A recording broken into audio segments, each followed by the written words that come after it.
Offering engaging and meaningful work to your toddler is the key to building concentration. Welcome, I'm Emma, a Montessori trained guide, mom of twin toddlers, and I love to share practical ideas for you on your parenting journey. In this video, you'll get a plethora of ideas that you literally can start doing today with your toddler.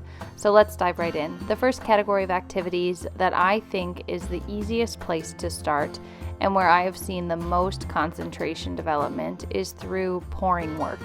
You can begin this work where it naturally happens throughout your day. So pouring things while baking, offering a small pitcher with cream to pour over your child's oatmeal, pouring water or milk at meal times. You also can set up some more intentional Montessori-inspired activities where your child can practice this work of pouring. So you can start with pouring water or beans or rice, dried pasta. Around Christmas time, I did pouring with these little jingle bells. I'll put a link to some of those ideas down below that you can check out over on my blog.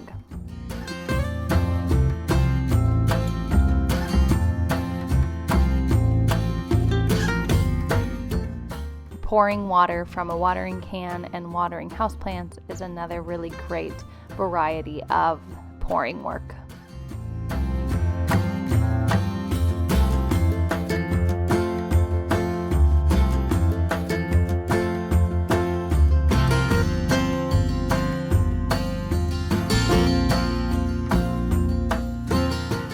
Another really practical activity that requires the concentration and focus from your child is scooping and then dumping. And so this action takes place in so many tasks that happen in the kitchen. Just like with anybody who is learning a new skill, it takes a lot of repetition to refine these movements. And so just expect that there will be messes involved when you allow your child opportunities to scoop and pour things, but it is so good for their development and it does require so much of their concentration. You can just see in the steady movements of my children's hands here that they are really focusing all of their attention on getting the beans into the dish and scooping them. When you're presenting these little activities, which is just showing your child how to do them, you can just say something like, watch, and you silently just show them how to scoop from one container to the other, and then stay close by, especially if this is the first time your child has done this. If they spill outside of the container, you can draw attention to that and show them how to just put it back into the dish that they're working with, and you will see improvement the more and more that your child gets to repeat these activities.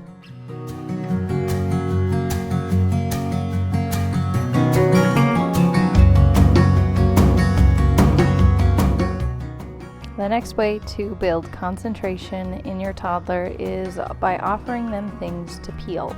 One of the easiest things to start with is peeling a banana. Then we can move on to peeling clementines. Once you get them started and model how to do this, they can start doing this at a really young age. When corn is in season, having your child shuck corn outside is a great way to build concentration. As your toddler gets a little bit older and more coordinated, you can introduce a peeler for peeling potatoes. I like these plastic peelers because they're not very sharp where they're not going to cut your child, but they are actually capable of peeling something, and it's a great way to begin this work of peeling potatoes.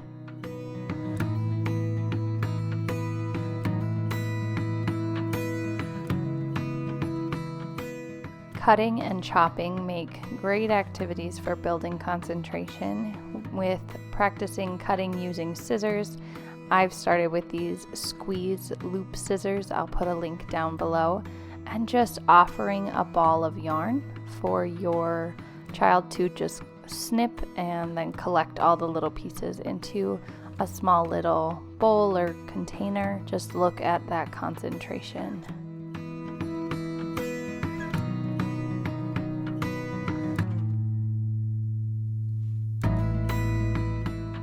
There is so much chopping work that can be done in the kitchen, chopping potatoes, veggies, fruits, all sorts of things. I like wooden choppers as a beginning knife, and then these crinkle cut choppers have been great. They are a little bit sharper, and so I didn't introduce these right away as a young toddler, but they are very effective in cutting other things. I'll also link down below the whole set of kitchen children size tools that we got that include some plastic knives that are great for a lot of kitchen tasks. Squeezing is another great activity to offer, and you can do this in a lot of different ways. One is through a little dropper bottle. Offering tongs when serving or putting away food is another way to practice that motion of squeezing.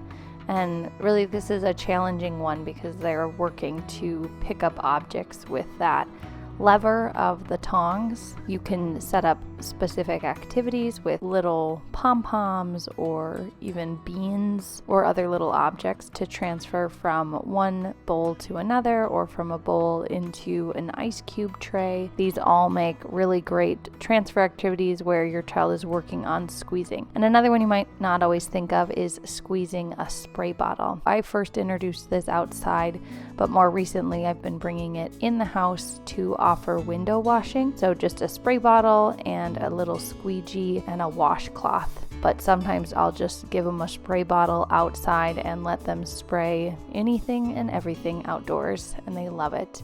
I found these spray bottles at the dollar store and they are perfect.